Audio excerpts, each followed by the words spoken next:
What's going on, guys? Samuel Multimuch here, back with another 2020s video for you all today. And this is because I'm actually talk about the films in the 2020s I think of were just absolute terrible. Because, yeah, the movies that I saw throughout the decade, honestly, that films I just really hate watch. The films that I'm like, oh, I wish I could just turn this off. I wish I could just turn it off. Oh my god, like when I'm watching Ruby for bad writing, bad acting, bad characters. Like, anything that makes the film end up being bad, honestly, with the writing, the directing, and just films that you can't believe actually got made and actually were released in this time at the time. Again, it is just my personal opinion. Again, if you join any of these movies, that's totally fine, obviously. Like, we all have subjective opinions. I'm sure there's an audience for some of these movies out there, honestly, but I just didn't really like these movies, like, at all. So, but these are all in your fun, and let me know what films in 2020s you think were terrible down below in the comment section. So, let me in the bush, let's get into the films of 2020s and 2020s I think were just absolute terrible. Now, first of all, we're talking the two other movies also as well, honestly, because these films are tied honestly, because they're all actually part of the same franchise. They're actually part of the same franchise, and that is The Kissing Booth 2 and 3. Yeah, this is then one of the worst trilogies of movies like ever, honestly. Like, the fact that they made three of these movies, honestly, is pretty insane, honestly. Not the first type of movies you'll see on this list, on here, just letting you know, guys know. But yeah, the Kids Bear movie is absolutely slack. Like the first one was, in general, my worst movie of 2018. What was my worst 2018? I'd say I'd be between that movie and the Freaky Friday Disney Channel movie, but that's it. But if it wasn't counting Disney Channel movie, this movie would definitely be by a landslide the worst film I saw in 2018. That movie sucked. Like, it contained the worst aspects of the teen movies in the modern day. We have characters that you might be supposed to enjoy and adhere to, but then it comes out unlikable and hypocritical. A romance that makes absolutely no sense when you actually think about it. Moments that feel so contrived and so just off-putting, and just having like so many awkward moments. And even some of the most awkward dialogue ever. I mean, one dialogue in the first movie I remember saying was like, "No boobs are worth a broken nose." That's a little line that was in that movie. And spoiler, they decided to make fucking two more films. I think the second one came out in 2020. I think the third one else came out in 2021. And both of them somehow suck. Also, the third one's probably the best one, honestly, but you know, it still has a lot of the same issues. The second one is somehow even worse than the first one. Well, it seems pretty much a lot of the same issues now going on right now. They're going on with those movies. Honestly, yeah, it's been the worst aspect of teen movies with Elle, a character that you think is supposed to be endeared by and supposed to love and be into, honestly. She has to come across as very hypocritical, very unlikable, detestable, and just clearly has no awareness whatsoever. And then this time I'm supposed to root for her. Same with her best friend Lee in this movie, who is just like gets upset over the stupidest thing. You really feel bad for his kind of girlfriend at the movie. And it's kind of funny the fact that Jacob Elroy is now actually an Oscar-nominated actor with Frankenstein, and thankfully he's actually much better than he was in these movies. Because, yeah, no way, he's definitely up there with another 10 movies we're getting to later, as one of the most unlikable and the most just. That's one of the most unlikable love interests you've ever seen in any of these movies. And a lot of the conflicts feel very forced, they feel very unnatural, and the overreactions just feel very unwarranted. Not mention the movie's just not fun to watch. Again, they're not funny, they're not charming, they're not joyfulness. At moments that just make no sense when you actually think about it. And then the movies are supposed to not have best logic at all, but still, there's some moments where you're like, yeah, and again, the dialogue just sucks here, just not funny, cringy. And honestly, when you watch a movie where you don't care about the characters and what goes on, you don't even care about the movie itself. Again, some of the sequels actually was worse than the first one. I've already hated the first one. That one's probably the best, mostly because it definitely has the most least groaning moments, but it still has those moments. And these movies just overall explain the worst aspects of teen movies nowadays. Days where trying to make a protagonist that's very likable and quirky, but yet the quirkiness ends up becoming not only dialed up to 11, but also just makes her insanely unlikable, especially when they don't really face any like true repercussions. And again, just the cringy dialogue, the cringy moments in general, it's just these movies are not fun to watch. Again, the first one came out in 2018, so I'm going both the second and third one, and both of them absolutely suck. And we get to another set of teen movies, honestly, where the second one I'll be putting in isn't. And then when I talk about teen movies, we're talking about 4 movies. And that's basically the entire After franchise. Again, not all of them, because the first one actually came out in 2019, and that film still sucks, and somehow it wasn't the worst one that came out that year. But yeah, we're talking about the other four films, After We Collided, After We Fell, After Ever Happy, and After Everything. Man, there were 5 of these movies. That is absolutely insane. And the first one already sucked, honestly. I said, this is no one. This movie tries to romanticize cheating, honestly, and then having the main character, love interest, basically be like one of the most like creepy and unlearned but love interest that we have gotten. Like, seriously, like, why did all these love romantic nothing trying to have the guy be like having his like creepiness or having his like weird aspects be just a charming thing? The reality of they were in real life, honestly, they would creep the hell out of everybody, honestly, and they would just not.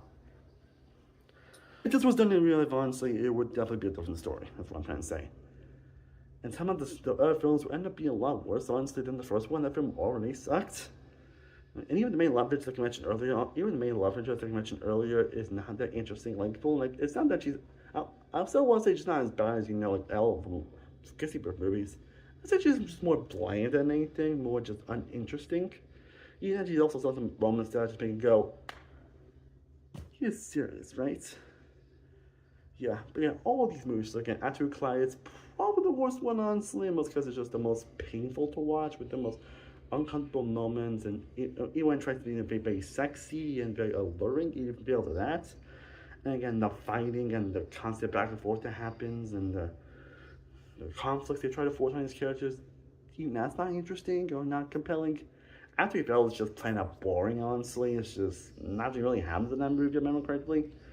After Ever Happy just had some really contrived moments, and just, again, was just plain out boring. And After Everything didn't even have one, and After Everything didn't even have like the main female love interest. Like, I keep saying that, honestly, because I can't really remember her name, honestly. I feel like if I looked it up, honestly, or not still remember, honestly. But just how bland she is as a character. Like, even she wasn't in that movie, and they used like alternate version from the previous movie, actually, which was focused on the main love, which I'll say that's probably the best of the After movies. But even then, that's not really saying much. And all these movies are basically just like films I would just not watch at all, honestly. Again, similar to the Kissy Bird movies, they basically represent the worst aspects of teen movies in general. The unlikable characters, trying to make them feel actually likable, and certain things that wouldn't feel like charming, quirky, or fun. When you think about it, actually, just very creepy and alluring, and like stuff that you need to call cops on. And not mention, and also leads just have no chemistry. No chemistry. Same thing with the last few movies I talked about, and same with these movies as well. Leads and no chemistry. No romantic feelings, like you don't really care about what goes on and whether they're going to get together or not. Like, you obviously can make that stuff interesting, but it's like a lot of romance movies, they don't seem to not make that interesting. And then, because that you just don't really care about what goes on here. And again, all these movies suck, honestly. Again, I play probably the worst, considering honestly we got all these movies. I decided to put them all in one entry here, because again, all of them absolutely suck. And yeah, hopefully we're not gonna get any more of these movies. And that, for one, we're talking about one movie here, and it's actually probably the worst horror movie of the decade, and probably one of the most horror movies I've seen in my entire life, and that is Jeepers Creepers Reborn. I don't think I need to say why this movie's on this list, honestly. I'm pretty sure everybody that sees this movie is going to have it on the worst list, because it's pretty fortunate, because Jeepers Creepers was once actually a very fun franchise. Again, to be fair, I actually did recently find out about the whole stuff about from Victor Salzberg, the creator of these movies, and like, yeah, it makes the movies not fun to watch, in respect, honestly. But the first Jeepers Creepers, I think, is actually a great movie, actually. If I remember correctly, I think it actually did make my best movies of 2001, honestly. The first one, I grew up in that movie, actually, and actually, it's still very best nowadays, honestly. And we'll see what doesn't hit the same highs. The sequel is actually pretty good, actually. I did actually watch Jeepers Creepers 3 for the first time before Reborn came out, and yeah, that movie sucks. I don't think I said why the movie sucks, honestly. But yeah, didn't actually do another one. Actually did the involvement of the guy, after, if I remember correctly. I actually feel like this franchise could actually have potential. And no, it's not one of those things where I think that Jeepers is just a name, honestly, because this movie just sucks. No, it's not scary, not terrifying, has some of the most bland and winning characters you'll ever see in a horror movie. And it has some moments that really go like, this was professionally made? They thought this was okay to put out? seriously? Yeah, sometimes we just can't believe they actually shot that and thought that was okay. Usually I don't want it a lot of times, honestly, but there's one time they're like, you serious?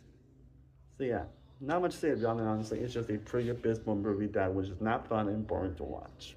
And then we get to the worst horror movie of the year to the worst animated movie that came out in the 2020s. And that unfortunately goes to Megamind versus the Doom Syndicate.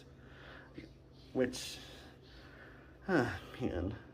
I mean, everyone did want a Megamind sequel, honestly. I know people were on high demand for that. And unfortunately, we kind of like a directed, feels like a directed DVD sequel. Even that feels below directed DVD, honestly. That's how bad it is. Again, it's just not a fun movie. It feels like they kind of missed the point of the original Mega Man, which I do love the original Mega Man, honestly. I think I've always loved that movie, honestly, even before it became a cult classic.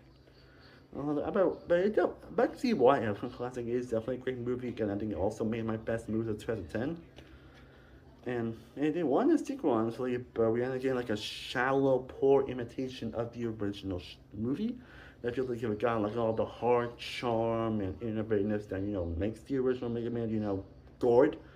Like it really dumbs down Mega Man to an F degree. It's insane. The characters are just not fun to watch. The animation is terrible, like god awful, and the humor is just so cringe and so just low common denominator humor that's just makes you just cringe when you're watching. And I didn't know I am now laughing once throughout this movie. Yeah, this is definitely one of the worst animated movies in recent memory, and for good reason. Also, the show, I did watch the show because I don't know why, but it also sucks too. It's kind of somewhat better than this. I'll say so, kind of somewhat better than the movie. Being that's not saying much. But yeah, make my do that. And anyways, the next film I'm gonna talk about here is also another series of movies, and this is probably gonna go down as one of the most like baffling trilogies ever, and that is the Strangers trilogy. And I think any of us are perhaps the worst when it came out those years, honestly, but I think all of them are pretty terrible, so I just have to clear them all in this year, because it's one of those trilogies where you're just like, what were they thinking here, man? What were they thinking? No, I'm serious. What in the world were they thinking with this trilogy? And I will say, it definitely had potential, I would say. I mean, I mean, it definitely did have potential with some of the ideas, obviously, and obviously Ryan Holland coming in definitely seemed like it could be like a nice, easy win, honestly. Like, I do like the original Strangers, obviously. Honestly, I was gonna say I'm in love with it, honestly, mostly because of the really terrible, dumb decisions, honestly. But I like the concept behind it. And Pretty Nice, a movie that I think is terrible, but a fun, guilty pleasure movie. And honestly, these three movies don't include the best moments of this trilogy anytime soon or ever, because there's not like hardly any good moments, if not at all, with this trilogy. And I even try to find it good in everything, honestly, but all three of these movies, like, the first one basically is just, a kind of a retelling of, kind of a remake of the original movie. So, the second one is basically like a chase sequence that's extended to 90 minutes. And the third one is just a poor ending to the movie where it did have some good ideas, and that's probably the best one of the trilogy. Like I keep saying about the movies, that's still not saying much. Like the only positive I will say about this trilogy, honestly, not sure if I should, but is that Madeline Page, who plays the main girl of the movie, who of course we all know for Riverdale, just try your best. Like these are actors I do want to have like a good movie behind her, because she is really talented. Like, say what you say about her character Riverdale, but she definitely proves she has acting chops. I mean, that's about the only positive you can really say about Riverdale, honestly, is that the actors really do the best material that they're given. But this is just not it, unfortunately.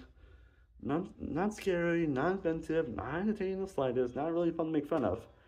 And of course, the worst part is that they freaking like ruined the lore of the Strange by giving them backstory, which kind of ruins the point of the Strangers in the first place. So, yeah, I have something to say more about this trilogy on this list. It's again, all three of these movies are terrible. The sixth one, honestly, again, I'm probably not gonna talk too much as movie honestly, because it's actually the worst one I saw last year. And I think I know how much I like the movie, but I just Unbreakable Boy. I'm not really gonna get into too much honestly, because it's not one of the movies that just seems to doesn't understand autism at all, honestly. And even when you take it out of the equation, honestly, it's just not a fun movie in general. Again, it's one that I don't really have much to say about, honestly, because I think the reasons why this movie says honestly should be plain clear, honestly. I guess I also just don't want to talk about in general, honestly. I feel like I've done that a few times throughout last year, so yeah. Yeah. And now we're going to get to the film I would say it's probably the worst overall comedy of the year so far, of the decade so far. The film I think I just found the most unfunny and the most unbearable when it comes to comedy. And of course, all the other movies are definitely the worst comedy. Some this movie.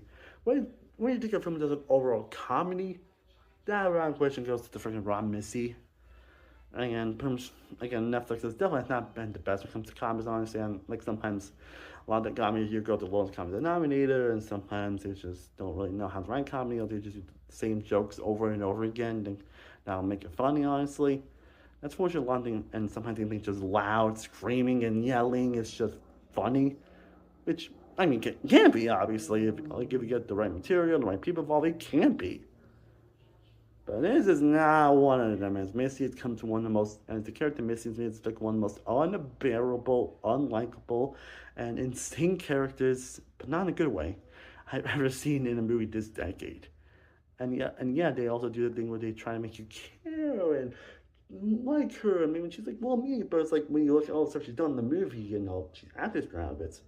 Like, you definitely can do that very well, obviously, but obviously, this is one that just doesn't do it. Whether from how she acted previously, the directing, and the execution, you just don't find her likable at all, honestly, even when they try to make her likable.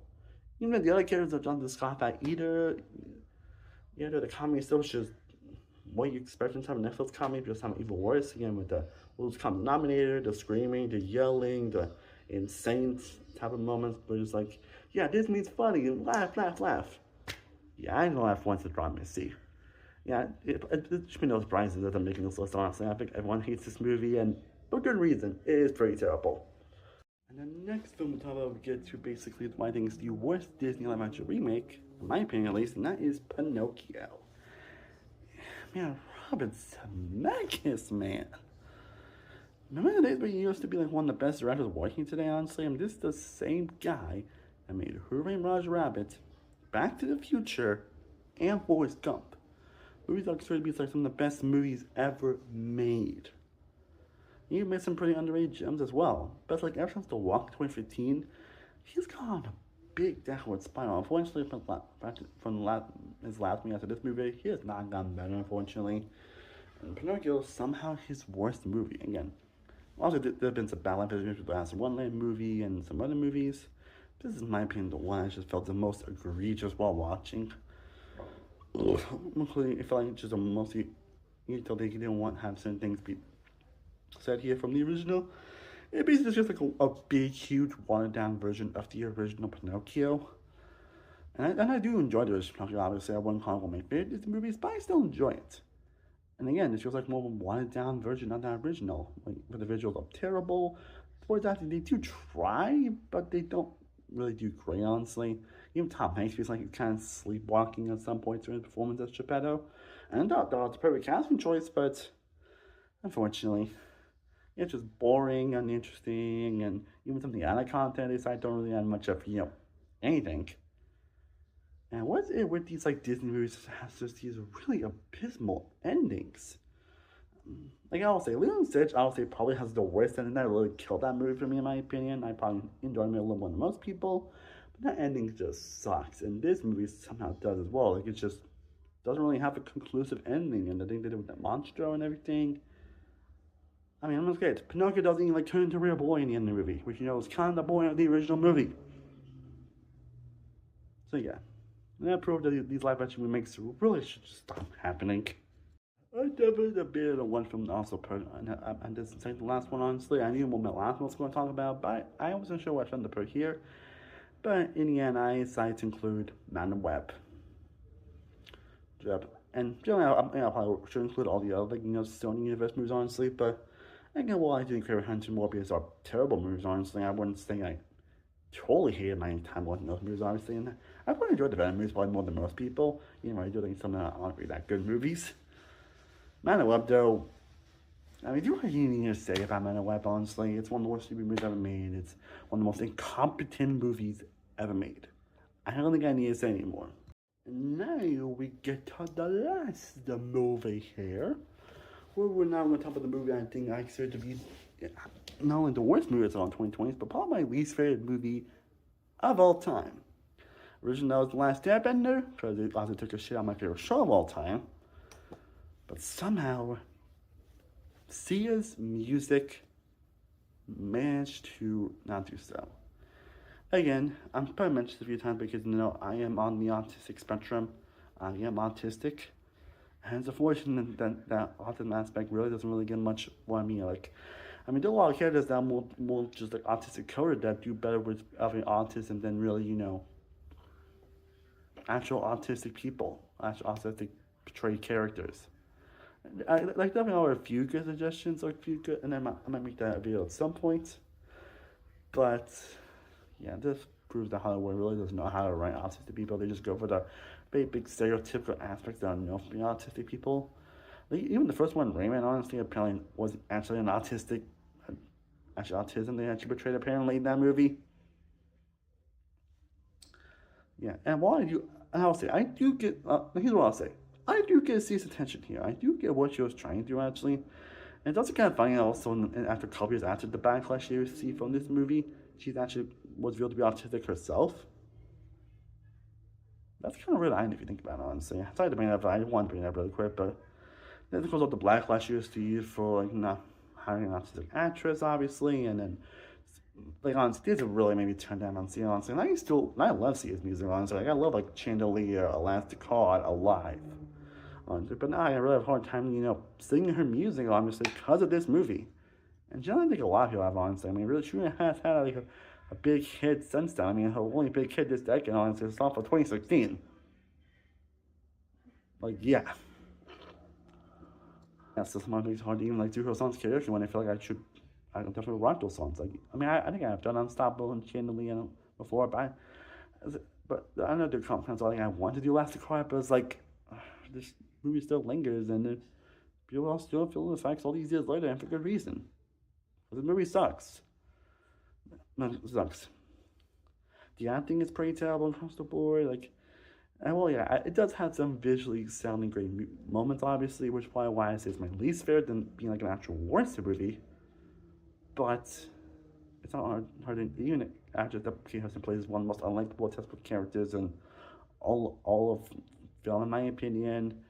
Again, Maddie Ziegler, she does her best, but again, the fact that she gets her performance from Leonardo DiCaprio's performance of What's Eating Good with Grape, that's not a good sign. And this movie displays probably the worst, biggest stereotypes of autistic people ever. And she basically shows, hell, music herself is not really a character, just a prop, not an actual person. If you're going the route of the characters, not only should make the portrayal natural, but make sure they have their own personality outside of that. Don't make them the defining traits.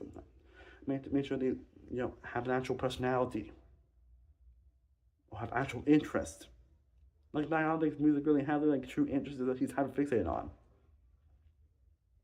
Even the music here is not that good anyways. Even the visual sequences are not that fun anyways. And there's a good reason why this movie ended up pissing a lot of the autistic community off, because music did not handle herself well at all here. And again, stuff ran around that she had to be diagnosed as autistic a couple years after this movie, if I remember correctly. But this movie is not fun, not engaging at all. And it's really those aspects I mentioned. Honestly, even when you're judging the side from the autism, again, someone you have a good boy, even when you're judging it off, even when you're not judging the fact that it just is probably the worst autistic portrayal ever, it's still a terrible movie in its own right, honestly. I think because of that front, I don't know if I would have made my number one, honestly. But those aspects really add up to what this movie is just an unbearable watch. And not only the worst movie I saw in the 2020s, but my least favorite movie of all time. Well, guys, I hope you enjoyed me discussing the worst films I saw in the 2020s. It's kind of a fun video I did, honestly. So let me know down in the comment section, what films of 2020 did you not like? Which films of 2020 did you hate the most, honestly? Or the ones that I think I should have put on the list, honestly? What films did you hate more than any of these movies? I would commonly love to know down in the comment section. But I hope you guys enjoyed the series. Feel free to also know what content you guys want to see me down below in general. I am Cinema World from Cinema Productions. I will see you next time, and as always, stay cool, everybody. Sprinkling some positivity your way. Peace.